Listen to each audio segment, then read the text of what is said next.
Welcome to the Fantasy Football Hub YouTube channel. Today I'm joined by FPL expert, the big man is back, Bakar, to preview double game week 28. Massive game week incoming, Bakar. You're off the back of a green arrow. How are you doing, my friend? Yeah, hello, Jack. Thanks for having me. Hello and welcome to all the listeners and viewers. Yeah, good week, solid week again. Double Arsenal fans, game good. Been one of the highlights of my season. They've consistently performed week in, week out. Foden did really well. Overall, really happy with 82 points this week. Finally got a clean sheet from my keeper, even though I had Ariel on the bench, but can't really complain. We've got 7 points from the keeper. So it was a good week, and I'm sort of now looking forward to this week because with my team, I'm absolutely set on free hitting in 29. So this is a week for me to get Bournemouth players, basically. Yeah. We'll discuss who to buy in this video. But I think the plan for most people, team dependent again being the key word. Let's say if you're free hitting in 29, then I think getting the Bournemouth players makes a lot of sense because they clearly have the fixtures to attack. Luton at home, Sheffield United at home. And if you're not free hitting in 29, then I guess you get some of the Luton guys in so that you can get an extra fixture in 29 as well as the double in 28. Let's have a look at your team then for the upcoming game week. And it looks good. It looks good. But you could argue there's a lack of double game week coverage. Obviously, Luton and Bournemouth doubling, and you just have one player. The rest of the team obviously looks very good. But what are you thinking then? Just let's get straight into it. What are your potential moves? I'm not that concerned about not having any Luton. I mean, they're not exactly a team worth targeting at this point in time, especially for those who are free hitting in 29. I won't be surprised if they lost both games, Crystal Palace away, Bournemouth away. They're not exactly easy fixtures either. And their fixtures from Game Week 30 are actually very tough. They're playing Spurs away in Game Week 30. So I'm not that bothered. If I'm getting enough gains in the next 7 to 8 weeks before I wildcard, then it's perfectly fine because I am now looking at a 7 to 8 week horizon. And if I make enough points in that 7 to 8 week horizon, I don't really care if I even end up losing a few points on the masses this week. It's fine. So I'm targeting Bournemouth players. Now, who I get is going to be interesting. I wish Semenyo was a midfielder. Yeah, he'd be in everyone's team, wouldn't he? Yeah. Exactly, because he'd be cheap and he's clearly the informed Bournemouth attacker to have, barring Solanke. But unfortunately, that isn't the case. And none of the Bournemouth mates really inspire me with confidence, if I'm being honest, because with Tavernier, Clivert, I mean, the underlying data isn't great. The fixtures are great, but I'm not entirely sure they play both games. That's the issue. I won't put anyone off buying any of them. Let's say if it allows a easier route to Salah in 31, 32, which could be the case for my team. But I don't really want to commit to selling any one of my midfielders this week, which is sort of why I don't want to be buying a Bournemouth mid, especially when I'm not exactly sure about their expected minutes either. It's sort of like a lottery. Yeah. It's that kind of situation where if you end up buying Clivert, Tavernier will be the guy who bangs. If you get Clivert, then Tavernier, then it will be Clivert who does well. So I'm not exactly looking at them very seriously. The only appeal they have, in my point of view, is that they're cheap and they have the fixtures this week. But for most teams, I don't think even if people buy them this week, they'll be using them after from game week 29, 30 onwards anyway. Yeah, I don't know if that's not necessarily a good thing. I keep flip-flopping on the Bournemouth midfielders because they're not good picks individually. But given the context of this game week and the fixtures, they could do something. And then if you're just having them on your bench for a decent while until 34, 35, it's not the end of the world. And it also, what I quite like is that it removes the 8th attacker. Now, you obviously have Richarlison there. Which I don't mind having a might strong be an issue, front eight. That's fine. Okay, you don't mind it. I don't know. I look at the fixtures of like the template 8, and they're so good. It's going to be so hard to bench one of them. Yeah, Jack, the issue is, in my opinion, it's not about me being convinced about the Bournemouth bench. I know they come with a certain degree of upside. The problem is I'm not sure who to sell. I don't want to commit to selling someone like Son, Saka, Palmer, Foden, Richarlison from my team. That's the issue. Richarlison has Luton at home in Game Week 30, and that's immediately after the international break. So there's a very good possibility that he's fit by then. Similarly, Foden has the fixtures after Game Week 30 as well. When you look at City's fixtures, they're really good. Now the thing and the sort of elephant to address in the room is Mo Salah, because of course, if you want to keep these mids, then how do you find a way to get him in? That's the big question. And for me, at this point in time, I'm really not sure which one of my mids will go for Salah, because I mean, you look at each one of my midfielders, one by one. You look at Foden's fixtures from game week 31. Aston Villa at home, Crystal Palace away, Luton at home. Similarly, with Saka, he's playing Luton at home in Game Week 31. Similarly, when you look at Son, he has West Ham and Nottingham Forest in 31 and 32. So while I wanted to plan for Salah, who do I sell for him? That is a massive question, right? That is a big question. And maybe it's good not knowing, and then you delay the decision, which is what you're doing. Exactly what I'm trying to say. Yeah, I think it's a bit premature to pre-plan a route to buy him back in, because the only sort of appeal I see for the Bournemouth mids is that it allows me to get to Salah easily from Game Week 31. But at this point in time, I'm not even sure which mid will I sell. So I don't really see the point of sort of committing to it at this point in time. What I've sort of worked out in my plans is that Watkins is the one who's likely to be the make-weight in Game Week 31. Because when you look at Aston Villa's fixtures from Game Week 31, they're playing they're playing Arsenal and Man City in 2 of the next 3. So I think Ollie Watkins, despite his heroics this season, will be a very popular sell in Game Week 31 because of his fixtures and because people will simply want to, get Salah if he's fit and firing. Because the tricky thing is that Liverpool are playing Sheffield United at home in 31. Now that fixture is one where Salah is likely to be the optimal captain if fit. But again, it's a big if because he's just coming back. We haven't really seen this length of an injury to Salah in a long, long time. He's been out for quite a while. And we just saw recently when he came back prematurely against Brentford, he got injured again. So I think the best sort of path and route for me going forward is to just be flexible with my plans and to reassess where things are at in Game Week 31. If Salah looks like, he's back fit and firing, then I can, at that point in time, decide which one of my mids to sell. But at this point in time, I can just ignore him till Game Week 31 because I don't think he'll be the best captain in Game Week 30 either when Spurs are playing at Luton, are playing Luton at home. So with Son and Richarlison in place, I'm sort of well set for Game Week 30 as well. And I think Foden could do really well at home to Arsenal as well. So I always fancy City at home, irrespective of the fixture. Fair enough. So that's where I'm at. I think Salah could be a great option, but I'm just not sure at this point in time with his injury record. I think if you were to lose one, and if you thought Richarlison was going to come good 4:30, then I think it would have to be Foden. And I agree with you. I think you're assuming or you're kind of asking for too much for him to blank against Liverpool and Arsenal for it to warrant that move when he's been in such good form. And I do think there is upside there. If you want to sell him and you're on a wildcard 31, I think I would sell Foden potentially. But if you're not wildcard 31, then it's really hard to do because Arsenal playing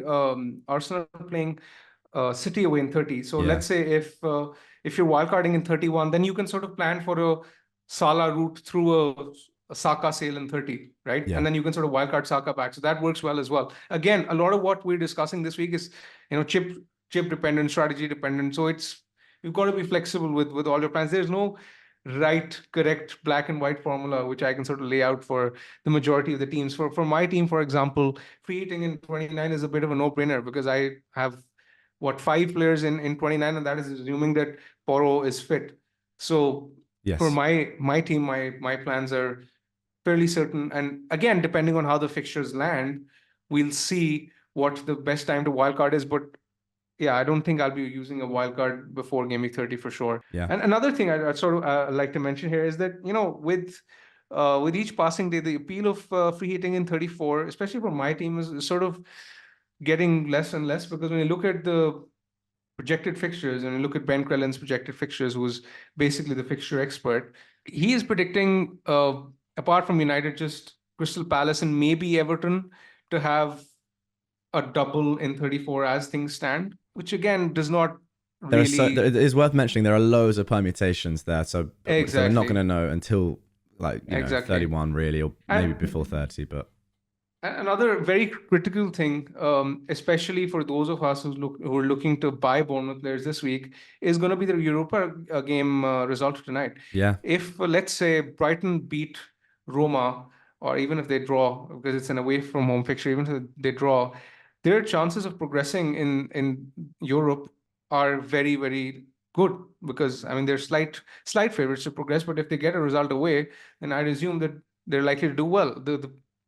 the implication this has for FPL is that if Brighton win and progress to the next round, we won't know for sure before this deadline, because of course this game is to be played over 2 legs. But let's say Brighton are looking like winning or progressing to the next round.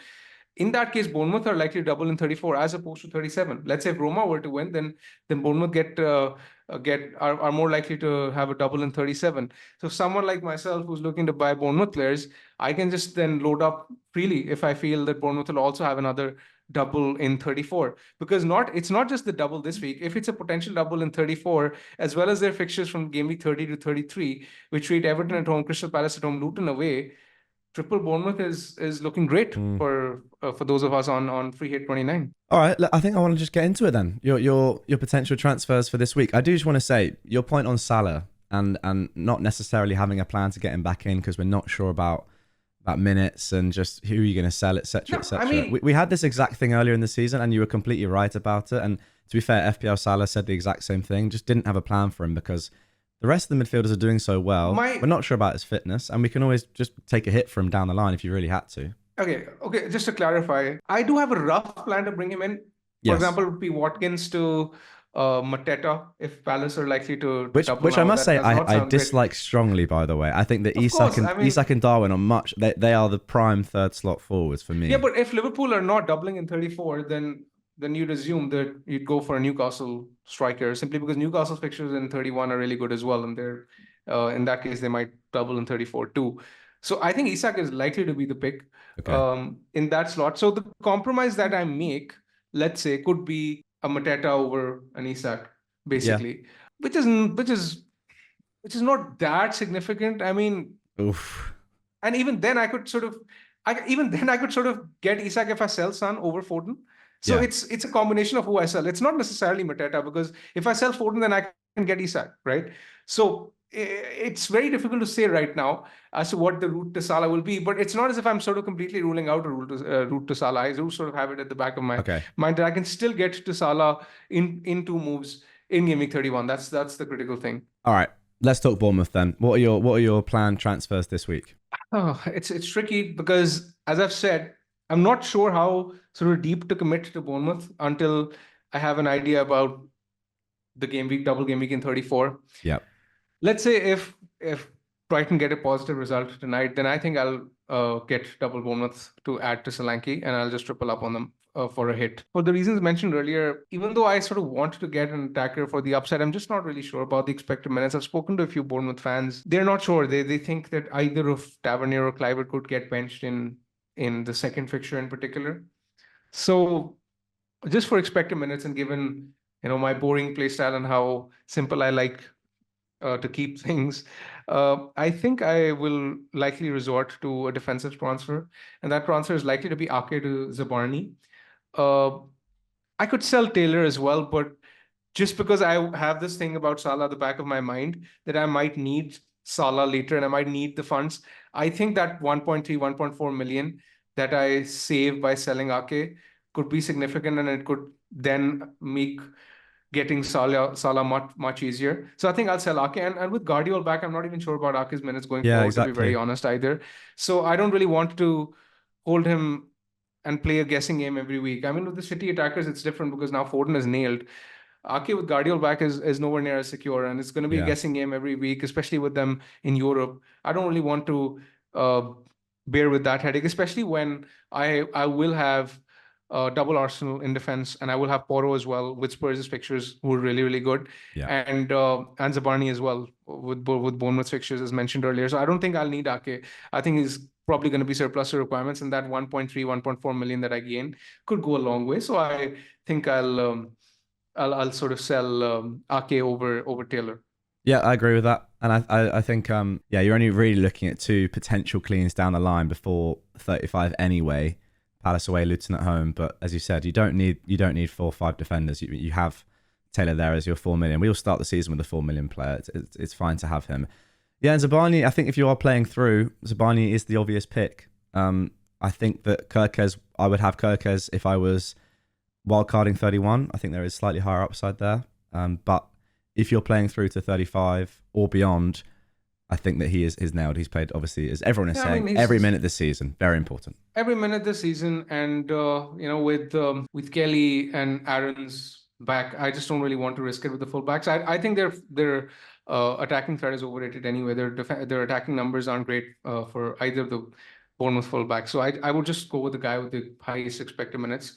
Yeah, it's a boring pick, but I just think it makes too much sense. I don't really want to be in a position where I have another headache in, let's say, 2 or 3 weeks down the line where I'm sort of swapping Bournemouth defenders, especially when there's a chance that they double in 34. So this is a pick which might stay in my team till, for a very, very long time. So I don't really want to take any risks with this pick. So I think Arcade is a Barney, something I will end up doing.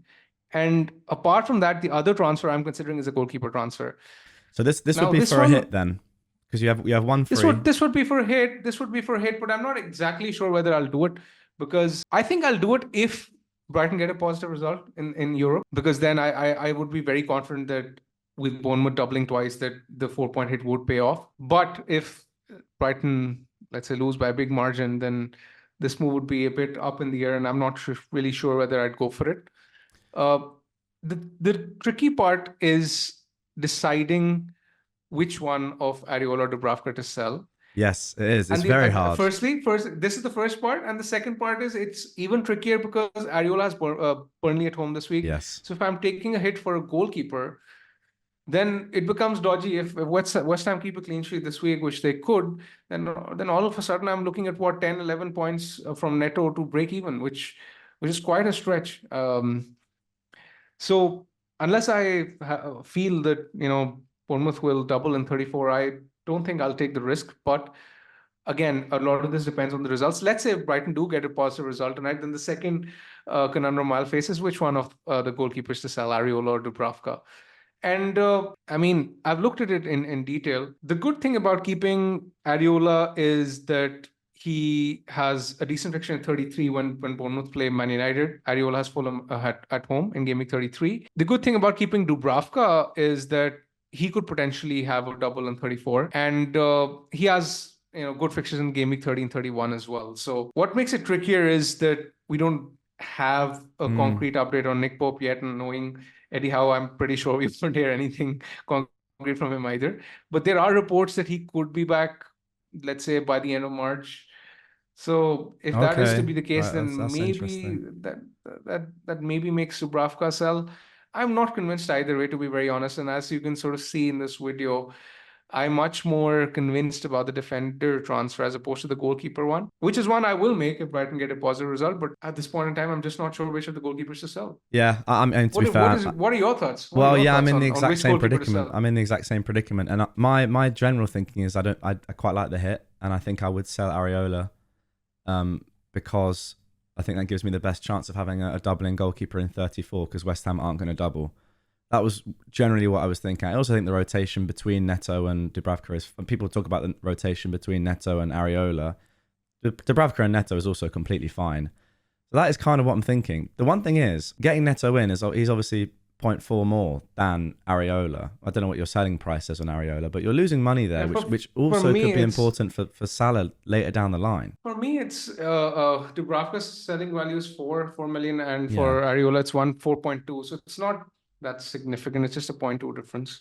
See, for me, it does become significant because it means, again, loose plan for Salah, but it means I'd have to take a hit for him later down in 31. Whereas I don't mind necessarily selling Son for Salah in 31 for free. It's all these stipulations and working. But again, I assume you'll only look at the goalkeeper hit if, let's say, Brighton don't lose badly tonight, right? Yeah, I think because of the West Ham fixture is so good this week, I think it's a very, very good chance of a clean sheet. I also think it's a good chance of bonus really for Areola. I think because Burnley that's the issue, tends to have quite a low quality shots, and they will have a decent amount of the ball, and they're good on the ball. But I don't see them creating loads of good chances, but I see them creating a lot of small chances. So yeah, I think you are, as you say, you're up against potentially a 6, 7, 8 pointer off the bat. And you take the hit into account, and then exactly it gets even more significant. Exactly. And if they're not going to double 34, I'm pretty confident they're not, then I don't think it's worth it. But then the fixtures are so good for Bournemouth this week. But then you have Zabani anyway. Yeah. A lot of that just comes down to the result tonight, and then let's sort of go from Yeah, there. exactly. But I think RK to Zabani sort of picks itself. Me too. And yeah, I mean, I was looking at the Bournemouth mids, but I just their expected mids don't convince me.